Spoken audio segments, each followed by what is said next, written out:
നമുക്ക് 1 യോഹന്നാൻ 4-ാം അധ്യായത്തിലേക്ക് പോകാം.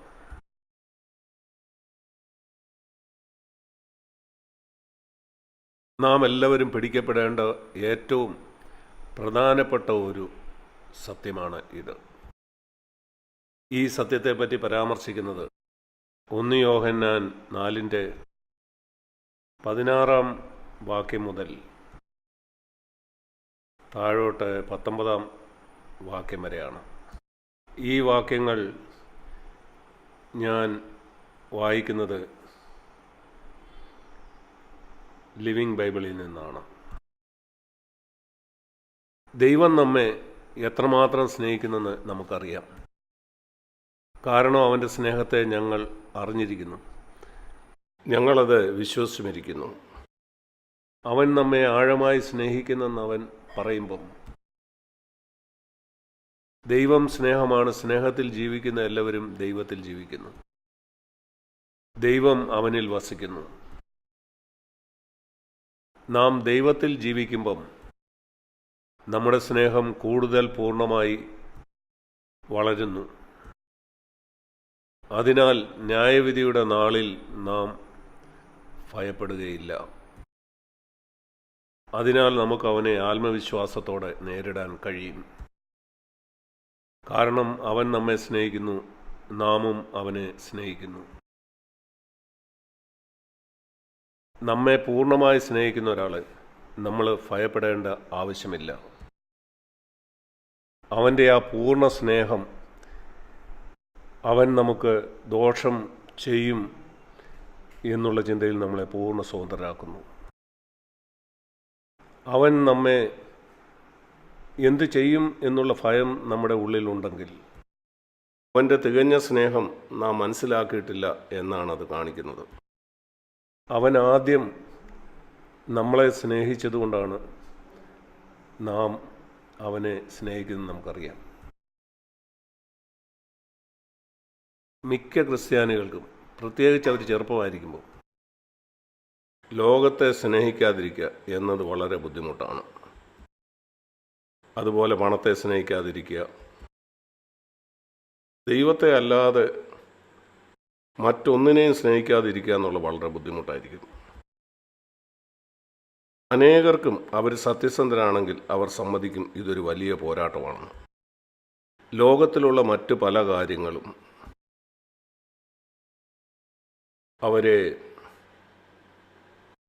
അവരെ വലിച്ചുകൊണ്ട് പോകുന്നതായിട്ട് അവർ സമ്മതിക്കും. അതൊരു പക്ഷെങ്കിൽ ഒരു ജോലിയാകാം, ഒരു വ്യക്തിയാകാം, ഒരു മോഹമാകാം, അല്ലെങ്കിൽ തൊഴിലാകാം, ഇതുപോലെ ഏതെങ്കിലും കാര്യമാകാം. ദൈവത്തോടുള്ള നമ്മുടെ സ്നേഹത്തിനെതിരായിട്ട് ഇത് നിൽക്കുന്നതായിട്ട് നമുക്ക് കാണാം. അതിൻ്റെ കാരണം എന്താണ്? അതിന് കാരണം ഇതാണെന്ന് ദൈവവചനം പറയുന്നു. നമ്മളോടുള്ള ദൈവത്തിൻ്റെ സ്നേഹത്തെപ്പറ്റി നാം ഇതുവരെയും മനസ്സിലാക്കിയിട്ടില്ല എന്നുള്ളതാണ്. എനിക്ക് ഈ കാര്യം കൂടുതലായിട്ട് ഇപ്പം മനസ്സിലാകുന്നുണ്ട്. ഇതാണ് ആ യഥാർത്ഥ കാരണം. ദൈവം പൂർണ്ണമായിട്ട് നമ്മളെ സ്നേഹിക്കുന്നുള്ള കാര്യം നമുക്കിതുവരെയും മനസ്സിലാക്കാനായിട്ട് കഴിഞ്ഞില്ല. കാരണം അവസാനത്തെ വാക്യം, 19-ാമത്തെ വാക്യത്തിൽ അവൻ നമ്മെ ആദ്യം സ്നേഹിച്ചു എന്നുള്ള കാരണം കൊണ്ടാണ് നമുക്ക് അവനോട് സ്നേഹം ഉണ്ടാകേണ്ടത്.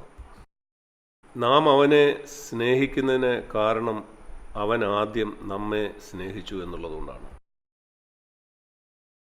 യേശുവിനെ പൂർണ്ണ ഹൃദയത്തോടെയും പൂർണ്ണ ആത്മാവോടെയും സ്നേഹിക്കുന്ന ഒരു ക്രിസ്ത്യാനിയെ നിങ്ങളുടെ ജീവിതത്തിൽ എവിടെയെങ്കിലും നിങ്ങൾ കണ്ടെത്തിയിട്ടുണ്ടെങ്കിൽ, അവന് വേണ്ടി എന്തും യാഗമാക്കാനും എന്ത് ചെയ്യാനും മടിയില്ലാത്ത ഒരാളെ, അവൻ ഈ ലോകത്തിലുള്ള ഒരു കാര്യത്തിലും ഒരു താല്പര്യവും ഇല്ലെങ്കിൽ, പണത്തിലോ ബഹുമാനത്തിലോ സുഖങ്ങളിലോ അങ്ങനെ ഒരു കാര്യത്തിലും, നിങ്ങൾക്കൊരു കാര്യം നിശ്ചയമായിട്ട് ഉറപ്പിക്കാം, ആ ക്രിസ്ത്യാനി ഒന്നാമത് ഈ കാര്യം മനസ്സിലാക്കിയവനാണ്, അവനെ ദൈവം എത്രമാത്രം സ്നേഹിക്കുന്നുണ്ടെന്ന്.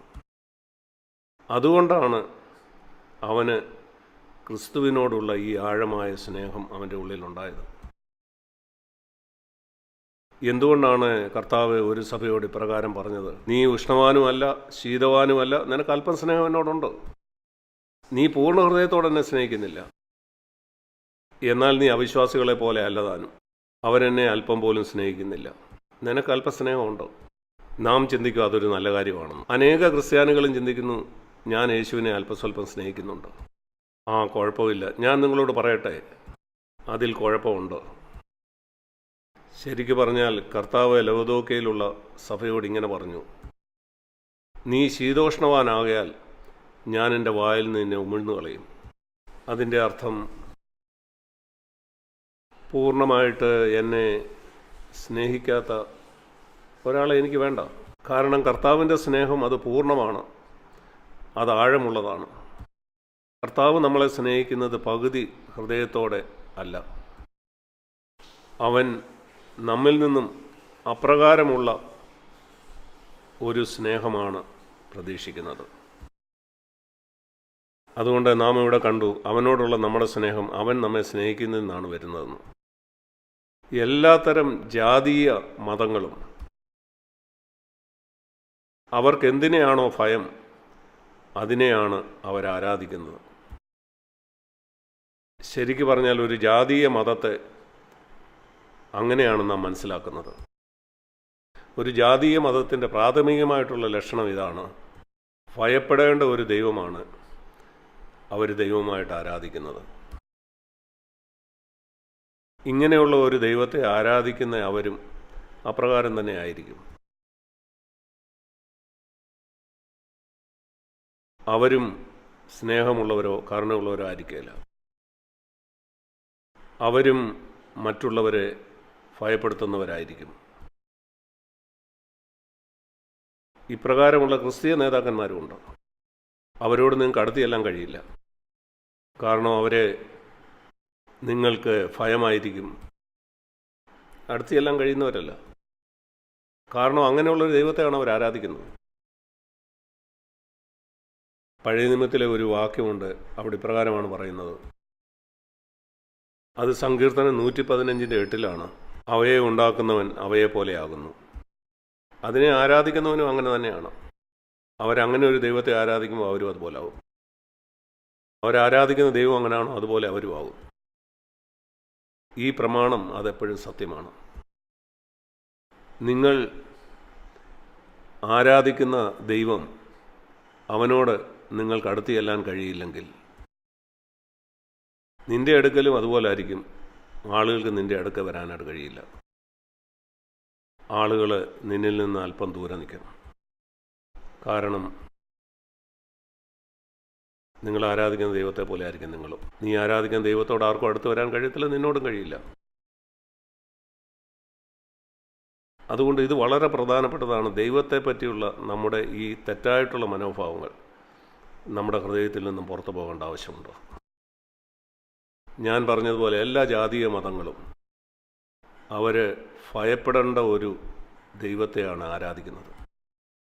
അവരോട് നിങ്ങൾ സമാധാനം ആചരിക്കുന്നത് നിങ്ങൾ ചില യാഗങ്ങൾ കഴിച്ചുകൊണ്ടായിരിക്കാം, ചില തീർത്ഥാടനങ്ങൾ നടത്തി, ചില നല്ല കാര്യങ്ങൾ ചെയ്ത് അവനെ സന്തോഷിപ്പിക്കാൻ നോക്കും. എങ്ങനെങ്കിലും അവനെ ഒന്ന് സന്തോഷിപ്പിക്കുക. ഞാനിത് ഊന്നി പറയാനുള്ള കാരണം ഇതാണ്. ഇതുപോലെയുള്ള ഒരു ക്രിസ്ത്യാനിത്വവും ഇന്ന് ഉണ്ട്. ഇപ്രകാരമുള്ള ഒരു ക്രിസ്ത്യാനിത്വത്തെ പറ്റിയാണ് ഇന്ന് പ്രസംഗിക്കുന്നതും ഇന്ന് മനുഷ്യൻ്റെ മുമ്പാകെ അവതരിപ്പിക്കുന്നതും. നീ എങ്ങനെയെങ്കിലും അവനെ പ്രസാദിപ്പിക്കണം, അല്ലെങ്കിൽ അവൻ നിന്നോട് വളരെ കോപിഷ്ഠനാവും. ഞാനിത് പറയുന്നത് അവിശ്വാസികളെക്കുറിച്ചല്ല, വിശ്വാസികളെക്കുറിച്ചാണ്. പ്രസംഗകരെക്കുറിച്ചുമാണ്. അവർ പറയുന്നത് നിങ്ങൾ പണം ദൈവത്തിന് കൊടുത്തില്ലെങ്കിൽ ദൈവം നിങ്ങളിൽ സന്തുഷ്ടനാകത്തില്ല, അല്ലെങ്കിൽ അവൻ നിന്നെ രോഗിയാക്കും. ഇങ്ങനെ പ്രസംഗിക്കുന്ന പാസ്റ്റർമാരുണ്ട്. നിങ്ങൾ ദൈവത്തിന് പണം കൊടുത്തില്ലെങ്കിൽ നിങ്ങൾക്ക് ഡോക്ടർക്ക് അത് കൊടുക്കേണ്ടി വരും, കാരണം നീ രോഗിയാവും. നോക്കൂ, ദൈവം വളരെ ദ്രവ്യാഗ്രഹിയാണ്. അവന് നിങ്ങളുടെ പണം വേണം.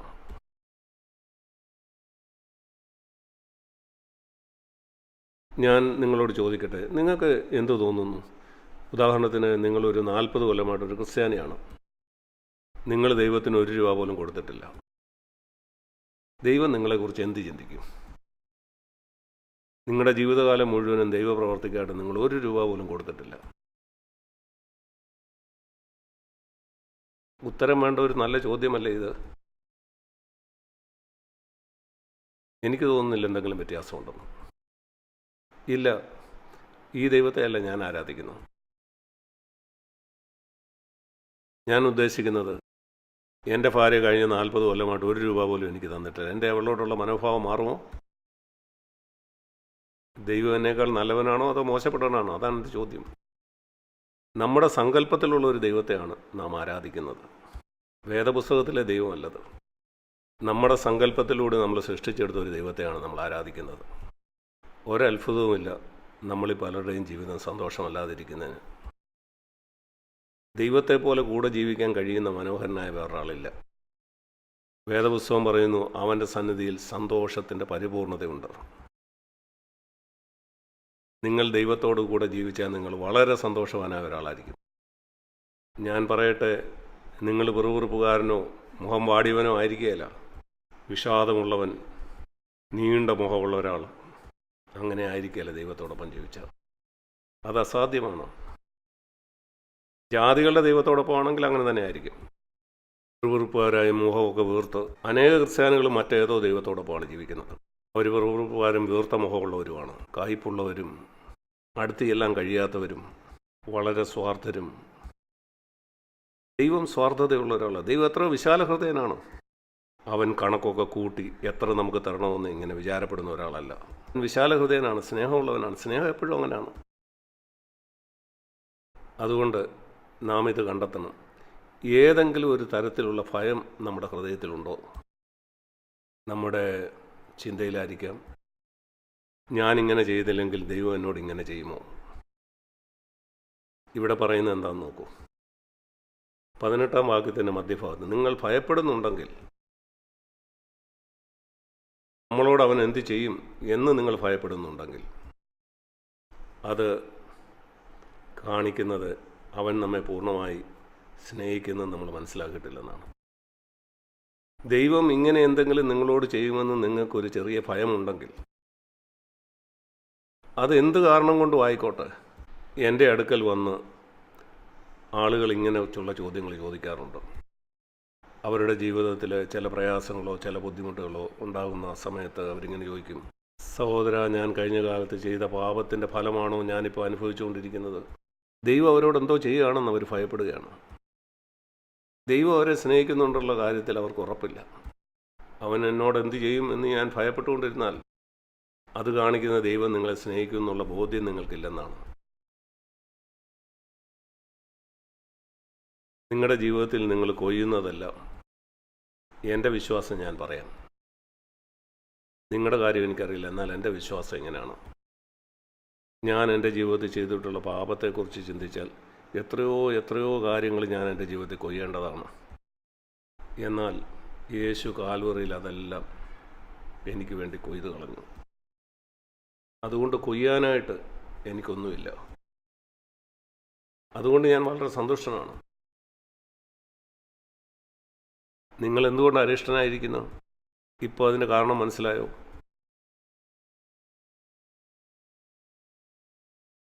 ഞാൻ വിശ്വസിക്കുന്നില്ല ഇത് മനസ്സിലാക്കിയ ഒരു ക്രിസ്ത്യാനി ഒരിക്കലും അസന്തുഷ്ടനായിരിക്കേണ്ട ആവശ്യമില്ല. ദൈവത്തിൻ്റെ ആ വിശാല ഹൃദയവും നന്മയും അനുഭവിച്ചിട്ടുള്ള ഒരു ക്രിസ്ത്യാനി, എത്ര ഔദാര്യപൂർവ്വമാണ് അവൻ നമ്മെ അനുഗ്രഹിച്ചിരിക്കുന്നതെന്ന് മനസ്സിലാക്കുന്ന ഒരു ക്രിസ്ത്യാനി, എനിക്ക് സങ്കല്പിക്കാൻ കഴിയത്തില്ല അങ്ങനെ ഒരു ക്രിസ്ത്യാനി മറ്റുള്ളവരുമായിട്ടുള്ള ബന്ധത്തിൽ ലുബ്ധനും കണക്ക് കൂട്ടുന്നവനുമായിട്ടിരിക്കുന്നതെന്ന്. എൻ്റെ പ്രിയ സഹോദരീസഹോദരന്മാരെ, ഞാൻ നിങ്ങളോട് പറയട്ടെ, നിങ്ങളുടെ രഹസ്യ ജീവിതത്തെക്കുറിച്ച് എനിക്കൊന്നും അറിയില്ല. എങ്കിലും ഞാൻ ഭയപ്പെടുന്നു നിങ്ങളിൽ ചിലർ ലുബ്ധരും കണക്ക് കൂട്ടുന്നവരുമാണെന്ന്. CFCയിലുള്ള നിങ്ങളുടെ പല പ്രവർത്തനങ്ങളിലും നിങ്ങൾ സജീവരാണെങ്കിലും അതിന് കാരണം നിങ്ങൾ ആരാധിക്കുന്ന ദൈവം ഒരു ലുബ്ധനായ ദൈവമാണ്. വേദപുസ്തകത്തിലെ ദൈവമല്ല. വേദപുസ്തകത്തിലെ ദൈവം സ്നേഹമുള്ളവനും വളരെ ഔദാര്യമതിയായ ഒരു പിതാവാണ്. അവൻ ആരെയും ദുരിതപൂർണരാക്കുന്നില്ല. അവൻ നമ്മെ സന്തോഷിപ്പിക്കുകയാണ്. വളരെ സന്തുഷ്ടനാണ്. ചില കാര്യങ്ങൾ അവൻ നമുക്ക് തരാത്തപ്പോൾ പോലും നമ്മുടെ സന്തോഷം അവൻ എടുത്തു കളയുന്നില്ല. അത് അത്ഭുതകരമല്ലേ? ഈ സ്നേഹമുള്ള പിതാവിൽ നമുക്ക് വിശ്വാസം ഉണ്ടായിരിക്കണ്ടേ? ഞാൻ 25 കാര്യം അവനോട് ചോദിച്ച് 25 അവൻ പറ്റില്ലെന്ന് പറഞ്ഞാലും അതെന്തായാലും ഞാൻ പിന്നെ സന്തോഷനായിരിക്കും. അവൻ നമ്മെ സ്നേഹിക്കും എന്നുള്ളത് 100% ഉറപ്പായ കാര്യമാണ്. ദൈവത്തെ ഇങ്ങനെ നിങ്ങൾക്കറിയാമോ? മാർത്തയും മറിയയും പോലെ നിങ്ങൾക്ക് ഇന്ന് കർത്താവിനോട് ഒരു പരാതി ഉള്ളവനായിട്ടാണോ ഇരിക്കുന്നത്? ലാസർ മരിച്ചു കഴിഞ്ഞ് കർത്താവ് അവിടെ വന്നപ്പോൾ അവരോട് പറഞ്ഞു, കർത്താവെ, നീ ഇവിടെ ഉണ്ടായിരുന്നുവെങ്കിൽ ഇത് സംഭവിക്കില്ലായിരുന്നു. ഞാൻ അത്ഭുതപ്പെടുന്നു, നിങ്ങളിൽ ആർക്കെങ്കിലും ഇതുപോലെ ഏതെങ്കിലും ഒരു പരാതി ഉണ്ടോ നിങ്ങളുടെ ഹൃദയത്തിൽ? നിങ്ങൾ ദൈവത്തോട് ഇങ്ങനെ പറയുന്നുണ്ടോ, കർത്താവെ, നീ എൻ്റെ ആ പ്രാർത്ഥന അന്ന് കേട്ടിരുന്നെങ്കിൽ, നീ ഇത് ചെയ്തിരുന്നെങ്കിൽ, അങ്ങനെയെങ്കിൽ കാര്യങ്ങൾ ഇന്ന് എത്ര വ്യത്യസ്തമാകുമായിരുന്നു? നിങ്ങൾക്കറിയാമോ, നിങ്ങൾക്ക് ആ ഉറപ്പില്ല ദൈവം നിങ്ങളെ സ്നേഹിക്കുന്നെന്ന്. കാരണം നിങ്ങൾക്ക് തോന്നുന്നു ദൈവം നിങ്ങളെ ശിക്ഷിക്കുകയാണെന്ന്. നിങ്ങളുടെ ഉള്ളിൽ ഭയമുണ്ട് ദൈവം നിങ്ങളെ എങ്ങനെയെങ്കിലും ഉപദ്രവിക്കുമെന്ന്. ദുഃഖകരമായ കാര്യം, ഇത് മറ്റുള്ളവരുമായിട്ടുള്ള ബന്ധത്തിലും നമ്മെ സ്വാധീനിക്കുന്നു. സഭയിൽ മറ്റുള്ളവരുമായിട്ടുള്ള ബന്ധത്തിലും കുടുംബ ബന്ധങ്ങളിലും അത് നമ്മളെ അരിഷ്ടതാബോധത്തിലേക്ക് നടത്തുന്നു. എൻ്റെ ചെറുപ്പകാലത്ത് ഞാൻ ഇങ്ങനെയായിരുന്നു. ഒരു സുരക്ഷിതത്വ ബോധം എനിക്കില്ലായിരുന്നു. കാരണം ഞാൻ ആരാധിച്ച ദൈവം വളരെ കഠിനനായിരുന്നു. ഒരു പിശുക്കനായ ദൈവത്തെയായിരുന്നു. അവൻ വളരെ ലുബ്ധനായ ഒരു ദൈവമായിരുന്നു. അത് വേദപുസ്തകത്തിലെ ദൈവമല്ല, എൻ്റെ സങ്കല്പത്തിലെ ദൈവമായിരുന്നു. ഞാൻ ആരാധിച്ച ദൈവം തണുത്ത കണക്ക് കൂട്ടുന്ന ഒരു ദൈവമായിരുന്നു. അവൻ എന്നെയും തണുത്ത കണക്ക് കൂട്ടുന്ന ഒരാളാക്കി. ഈ ദൈവവുമായിട്ട് എനിക്കുണ്ടായിരുന്ന ഒരു ബിസിനസ് ബന്ധമായിരുന്നു. അവനെ എങ്ങനെയെങ്കിലും പ്രസാദിപ്പിക്കാൻ ഞാൻ പല കാര്യം ചെയ്തു.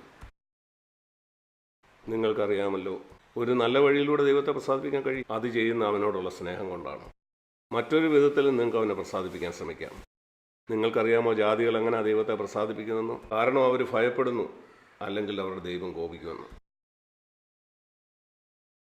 യേശു പല പ്രാവശ്യം പറഞ്ഞിട്ടുണ്ട് മറ്റാളുകൾ അറിയാതെ രഹസ്യമായിട്ട് കാര്യങ്ങൾ ചെയ്യുന്നതിനെ പറ്റി. ഉദാഹരണത്തിന്, നിങ്ങൾ പണം കൊടുക്കും, നിങ്ങളുടെ ഇടത് കൈ ചെയ്യുന്നത് എന്തെന്ന് വലത് കൈ അറിയരുത് എന്ന് യേശു പറഞ്ഞു. നിങ്ങളുടെ ഇടത് കൈ ചെയ്യുന്നത് വലത് കൈ അറിയാതെ നിങ്ങൾക്കത് എങ്ങനെ ചെയ്യാൻ കഴിയും? ഉദാഹരണത്തിന്, ഞാൻ ഒരാൾക്ക് കുറച്ച് പണം കൊടുത്താൽ, അല്ലെങ്കിൽ ഏതെങ്കിലും നല്ലൊരു കാര്യം ചെയ്തു, ഇതെങ്ങനെ കഴിയും? ഞാൻ എൻ്റെ കാര്യമാണ് പറയുന്നത്. മറ്റാളുകൾ അറിയുന്നില്ല, അത് ശരി, അവരറിയാതെ എനിക്കത് ചെയ്യാൻ കഴിയും. യേശു പറയുകയാണ്, നിങ്ങൾ പണം കൊടുക്കുമ്പോൾ മറ്റാരും അറിയരുതെന്നാണ് പറഞ്ഞെങ്കിൽ അതെനിക്ക് മനസ്സിലാക്കാൻ പറ്റും.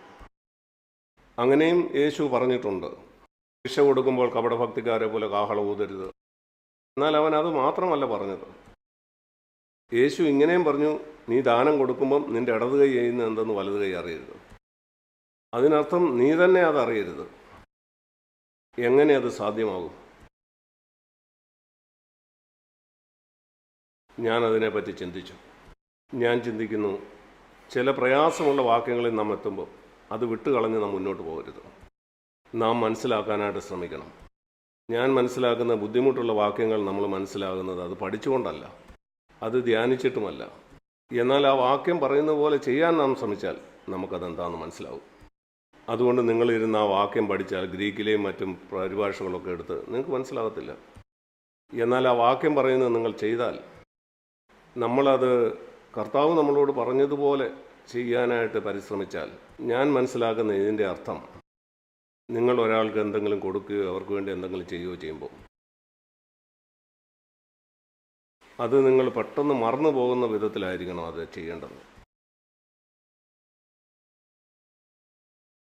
അതിനർത്ഥം ചില മാസങ്ങൾക്ക് ശേഷം നിങ്ങൾ ആ വ്യക്തിക്ക് വേണ്ടി ആ കാര്യം ചെയ്യുന്നത് നിങ്ങൾ ഓർക്കുകയില്ല. നിങ്ങൾ ആർക്കോ വേണ്ടി എവിടെയോ ചില പണം കൊടുത്താൽ നിങ്ങൾ ഓർക്കുകയില്ല. ഒരു സഹോദരൻ നിങ്ങളുടെ അടുക്ക് വന്ന്, സഹോദരൻ, അന്ന് നീ അത് ചെയ്തതിൽ എനിക്ക് വളരെ നന്ദിയുണ്ടെന്ന് പറഞ്ഞാൽ നിങ്ങൾ ശരിക്കും അത് മറന്നു പോയിട്ടുണ്ടാവും. നീ അത് മറന്നുപോയി. നിൻ്റെ ഇടത് കൈ ചെയ്തത് എന്താണെന്ന് വല കൈ മറന്നുപോയി. എന്നാൽ ദൈവത്തിന് കൊടുക്കുന്ന പല ആളുകളും ഇതുപോലല്ല. അനേക വർഷങ്ങൾക്ക് ശേഷം അവർക്ക് പറയാൻ കഴിയും ആർക്കാണ് അവർ കൊടുത്തത്, എവിടെ കൊടുത്തു, ആർക്ക് കൊടുത്തു. അതൊരു ജാതീയനെ പോലാണ്. അവർ ചെയ്തതിൻ്റെയൊക്കെ ശരിയായ കണക്ക് അവരുടെ കയ്യിൽ കാണും. അങ്ങനെയുള്ള ആളുകൾ മറ്റുള്ളവർ അവരോട് ചെയ്ത തെറ്റായിട്ടുള്ള എല്ലാ കാര്യത്തിൻ്റെയും ഒരു കണക്കോടെ സൂക്ഷിക്കുന്നവരായിരിക്കും. അവർ ചെയ്ത എല്ലാ നല്ല കാര്യത്തിൻ്റെയും കണക്ക് അവരുടെ കയ്യിലുണ്ട്. മറ്റുള്ളവർ അവർക്കെതിരെ ചെയ്ത എല്ലാ മോശപ്പെട്ട കാര്യത്തിൻ്റെയും കണക്ക് അവരുടെ കയ്യിലുണ്ട്. കാരണം അവരുടെ ദൈവം അങ്ങനെയാണ്. അവർ ചെയ്ത എല്ലാ മോശപ്പെട്ട കാര്യത്തിൻ്റെയും കൃത്യമായ കണക്ക് അവരുടെ ദൈവത്തിൻ്റെ കയ്യിലുമുണ്ട്. അതുപോലെ മറ്റുള്ളവർ അവർക്ക് നേരെ ചെയ്ത എല്ലാ മോശപ്പെട്ട കാര്യത്തിൻ്റെയും കണക്ക് അവരുടെ കയ്യിലും ഉണ്ടായിരിക്കും. വേദപുസ്തകത്തിൽ പറയുന്ന യഥാർത്ഥ ദൈവത്തെയാണ് നിങ്ങൾ ആരാധിക്കുന്നത് സങ്കല്പിക്കൂ. ആ യഥാർത്ഥ ദൈവം അവൻ എന്നെ നോക്കുമ്പം ഞാൻ എൻ്റെ പാപത്തെ ഓർത്ത് മാനസാന്തരപ്പെടുത്തു. യേശുവിൻ്റെ രക്തം എൻ്റെ എല്ലാ പാപവും പോക്കി എന്നെ ശുദ്ധീകരിച്ചു. അവൻ എന്നെ നോക്കുമ്പം ഞാൻ ചെയ്ത ഒരു മോശപ്പെട്ട കാര്യവും അവൻ ഓർക്കുന്നില്ല. എന്നാൽ ഞാൻ എൻ്റെ ജീവിതത്തിൽ ചെയ്ത നല്ല കാര്യങ്ങളെ അവൻ ഓർക്കുന്നുണ്ട്. ഞാൻ ഈ ദൈവത്തെ തന്നെയാണ് ആരാധിച്ചുകൊണ്ടിരിക്കുന്നതെങ്കിൽ, അവൻ്റെ സാന്നിധ്യത്തിൽ ഞാൻ സന്തോഷിക്കുന്ന ഒരാളാണെങ്കിൽ എന്ത് സംഭവിക്കുമെന്നറിയാമോ? സാവകാശം ഞാൻ മറ്റുള്ളവരെ നോക്കുമ്പോൾ അവർ ചെയ്ത മോശപ്പെട്ട കാര്യം എൻ്റെ ഓർമ്മയിൽ കാണത്തില്ല. എന്നാൽ അവർ ചെയ്ത നല്ല കാര്യം എനിക്ക് ഓർമ്മയുണ്ടാവും. അവരൊരിക്കലും എനിക്ക് തന്ന ആ ഒരു ഗ്ലാസ് വെള്ളത്തെപ്പറ്റി എനിക്ക് ഓർമ്മയുണ്ടായിരിക്കും. അവിടെ ഇവിടെ അവർ ചെയ്ത ചെറിയ ചെറിയ കാര്യങ്ങൾ എനിക്ക് അവരോട് വളരെ നന്ദിയും സ്നേഹവും ഉണ്ടായിരിക്കും. എൻ്റെ പ്രിയ സഹോദരിമാരെ, ഞാൻ നിങ്ങളോട് ചോദിക്കട്ടെ, മറ്റുള്ളവർ നിങ്ങൾക്ക് ചെയ്ത ചെറിയ കാര്യങ്ങളെക്കുറിച്ച് നിങ്ങൾക്ക് ഓർമ്മയുണ്ടോ? നമുക്ക് ഈ ലോകത്തിലുള്ള ആളുകളെ വിടാം. നമ്മുടെ സഭയിൽ തന്നെ ഉള്ളവരുടെ കാര്യം എടുക്കാം. നിങ്ങൾക്ക് സത്യസന്ധമായിട്ട് നിങ്ങൾ ഈ സഭയിൽ വന്നത് മുതൽ ആളുകൾ നിങ്ങൾക്ക് വേണ്ടി ചെയ്തതിനെപ്പറ്റി നിങ്ങൾക്ക് ഓർമ്മയുണ്ടോ?